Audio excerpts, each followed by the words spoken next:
12 amazing fantasy movies that critics absolutely hate. We usually watch movies for entertainment and to escape the monotony of our everyday lives. So it's not unusual that we crave for a magical, superficial world on the screen. It's not the hard-hitting, realistic movies that you'll look for after a tough day at work, even if it is a timeless classic. This general tendency has made fantasy films extremely popular. Stories that involve magic, fantasy worlds, mythology, or supernatural events form an exciting genre for the masses, and the smartest of producers and directors have cashed in on this love for speculative fiction. Most film industries around the world have churned out massive hits, with some remarkable fantasy films over the ages. Particularly in the US, these movies have catered to a huge audience base. However, one group of people has not taken too kindly to some well-made fantasy movies. You get the purpose of these films. Enjoy these movies. If you like our content, please support us by subscribing to our channel. This is a small click for you, but for us, it means a lot. Thank you. Let's begin.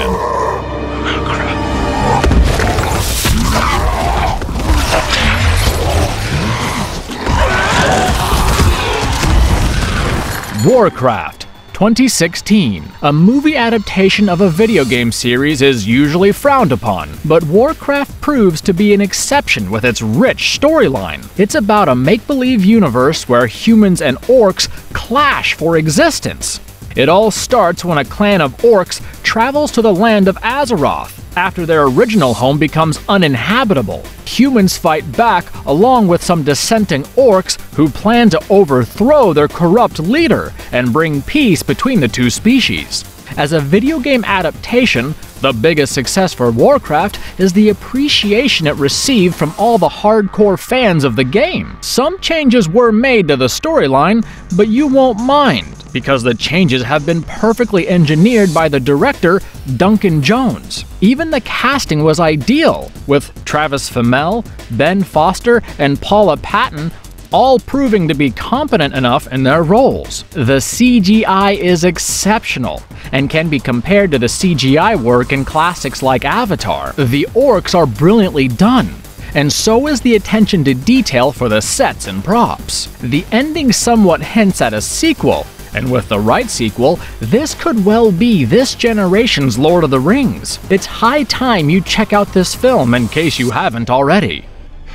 Let's go. On 3. 1. Let's do it. 2. Yeah. 3.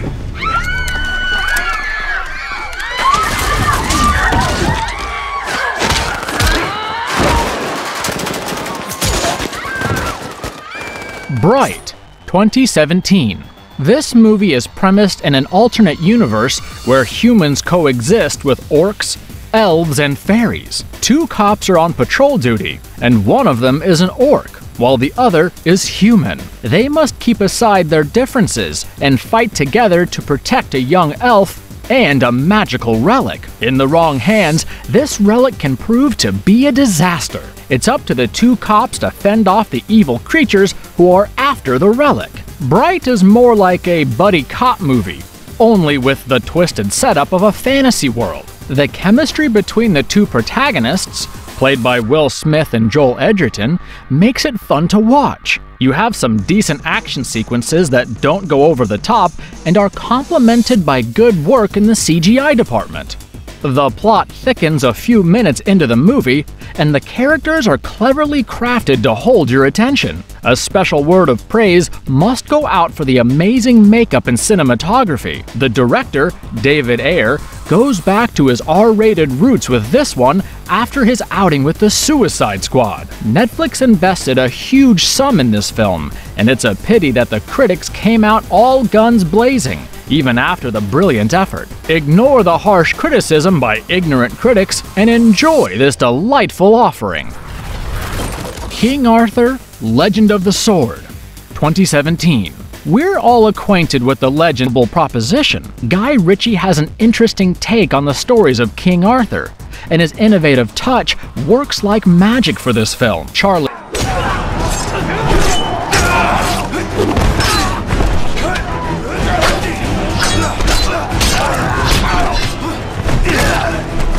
Immortals, 2011.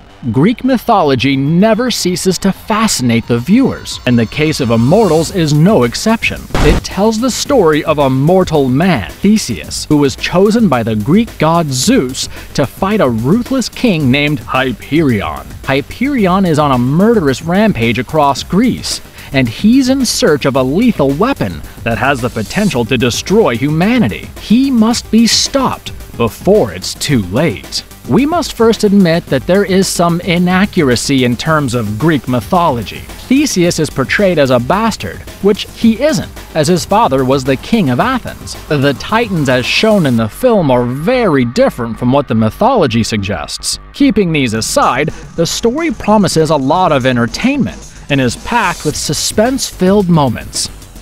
The makers focused on perfecting the costumes and sets, which looked all the more stunning alongside the brilliant work of the CGI. Henry Cavill impresses as Theseus, while Mickey Rourke plays the perfect villain whom you would love to hate.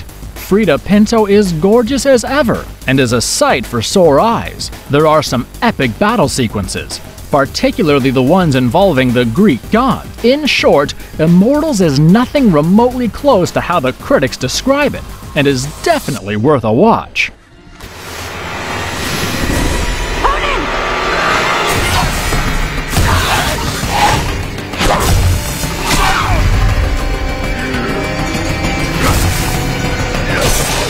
Conan the Barbarian, 2011. An evil warlord attacked Conan's village and killed his father. He was a little boy who later turns out to be a barbarian warrior skilled in combat. He sets out to get his revenge and bring the warlord to justice. In the course of his adventure, he has to fight some horrific monsters and hulking rivals, but he soon realizes that a much bigger threat looms large on his people. Can he protect the people from the potential reign of evil forces? Robert E. Howard's fantasy stories have always enjoyed an audience, and when a new Conan movie was announced, expectations were raised high. Comparisons between the older version and this Conan movie were bound to happen.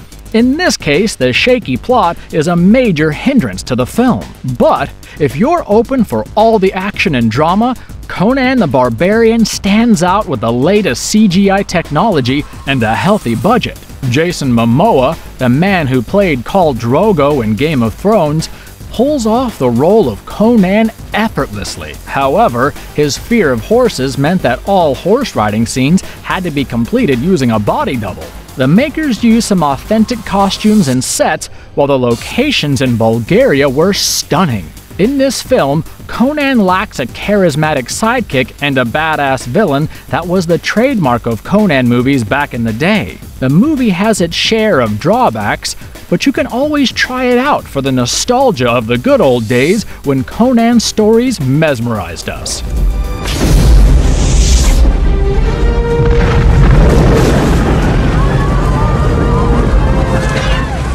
Dragonheart, 1996. When King Einon was wounded during a battle, a dragon named Draco had healed him. Later, he turned out to be an evil ruler who has partial immortality. Draco joins forces with a dragon-slaying knight as they try to save the kingdom from the tyrannical rule of Einon. They keep their unity a secret and try to figure out a way to end the menace of the evil king.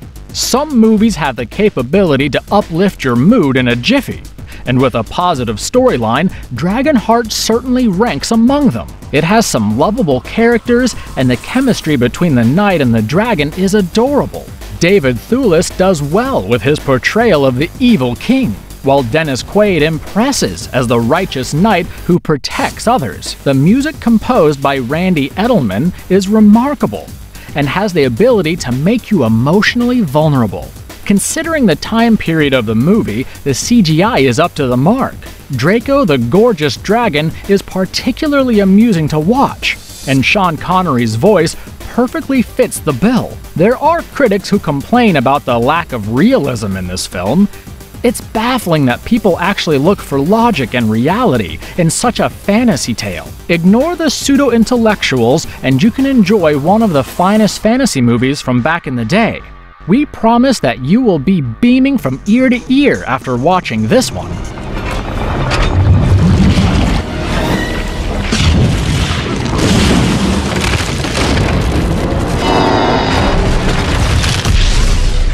Prince of Persia: The Sands of Time, 2010.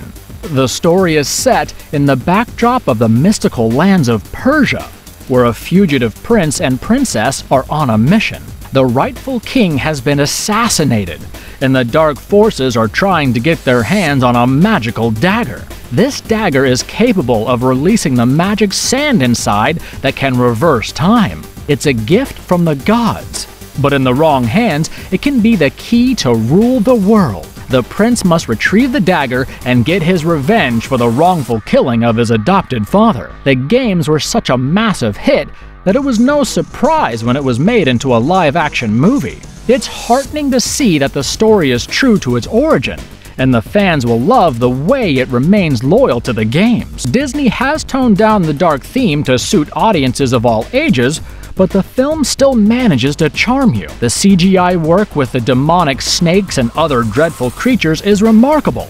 Jake Gyllenhaal delivers a praiseworthy performance as the prince, and Gemma Arterton plays the beautiful princess. Their interactions spark romance and humor that is enjoyable to watch. Critics will grumble about the British accent and Persian characters, but moviegoers know better than to listen to their baseless allegations. Clearly, much of the target audience were Westerners, and you couldn't expect the makers to ignore that. The scenic cinematography, jaw-dropping action sequences, and the wonderful acting make this a must-watch for the fantasy movie lovers.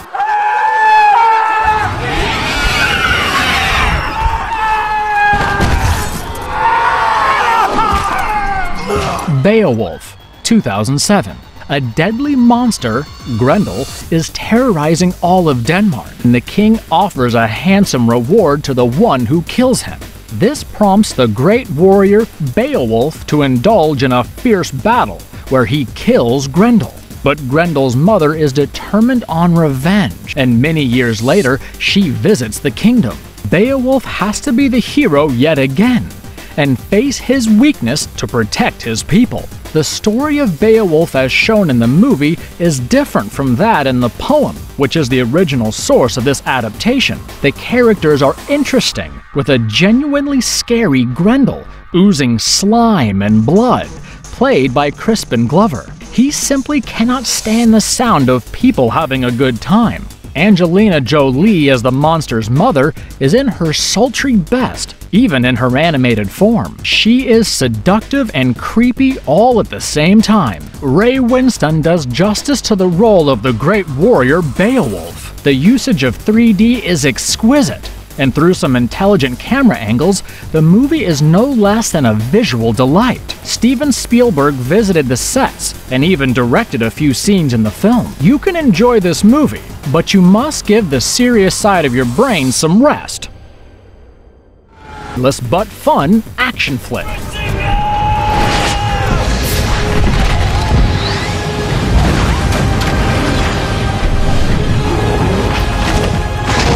Aragon, 2006. The movie starts off with an adorable storyline where an innocent farm boy named Aragon comes across a dragon's egg. He develops a great bond with the dragon cub and learns to ride it. Soon he realizes that he is destined to be a great dragon rider who can take on the evil forces. It is all up to him to save the people from the oppression of the evil king. Those who have loved the book by Christopher Paolini might be a tad disappointed because the director left out significant bits of the plot. It gets rid of the complexities of the plot and delivers with a simple one-headed fairy tale. But it is still an extremely entertaining narrative with some amazing CGI work. The depiction of the dragon, Saphira, is perfectly done, although it probably shouldn't have had feathers. The Oscar-winning actress Rachel Weisz does her voice, and it's no surprise that it turns out to be so good. The director, Stefan Fangmeyer, had plans for back-to-back sequels for this movie, but the disastrous result at the box office made him cancel the plan. Despite the flaws with acting and editing, you will love this film. if heroic fantasy movies impress you. If you enjoyed watching our video, don't forget to like and subscribe to the channel. Do let us know in the comments what topics you want us to cover next. Have an amazing day ahead, and stay safe.